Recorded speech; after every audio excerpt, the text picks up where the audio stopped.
Hello, જય શ્રી કૃષ્ણ. કેમ છો? જો હમણાં મેં લાસ્ટ વીકે કંઈક રસોઈ બનાવવા માટે માટીના વાસણ યુઝ કર્યા હતા, ત્યારે મને એવી કોમેન્ટ આવી હતી કે તમે માટીના વાસણનું લુક આફ્ટર કેવી રીતે કરો છો, પ્લીઝ વિડીયો બનાવીને શેર કરજો. તો જ્યારે હું માટીના વાસણ ફર્સ્ટ ટાઈમ માર્કેટમાંથી લાવી ત્યારે એને સ્ટ્રેટ હવે તમારે ગેસ ઉપર નહીં ચડાવવાનું, નહીંતર ડેફિનેટલી ફાટી જશે. તો આપણે રસોઈ બનાવવા માટે જે ઓઇલ યુઝ કરીએ ને, ઓઇલ અહીંયા બહારની સાઈડ અંદરની સાઈડ લગાવી દેવાનું. પછી તમને એમ થાય કે હવે અંદર ઓઇલ પાછું ઉતરી ગયું છે તો ફરી વખત લગાવો. એવી રીતે તમારે કલાકે 2 કલાક એવી રીતે ઓઇલ લગાવતા રહેવાનું. પછી એમ થાય કે હવે અંદર ઓઇલ નથી ઉતરતું તો સ્ટોપ કરી દેવાનું. અને પછી આની અંદર તમે ઠંડુ પાણી ભરી રાખો 2 દિવસ. એ પછી શું કહેવાય કે આમાં એ 2 દિવસ પાણી ભરી રાખો એટલે માટી હોય ને વાસણો એકદમ રીઢું થઈ જાય, પાક્કું બની જાય. અને પછી તમે ગેસ ઉપર ચડાવશો ને તો એ ક્રેક નહીં થાય.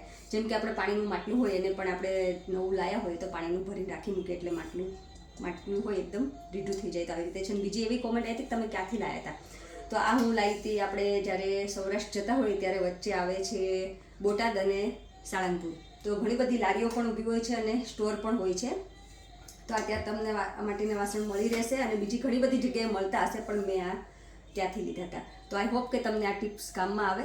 ચાલો, જય શ્રી કૃષ્ણ. મળ્યા નેક્સ્ટ રીલમાં.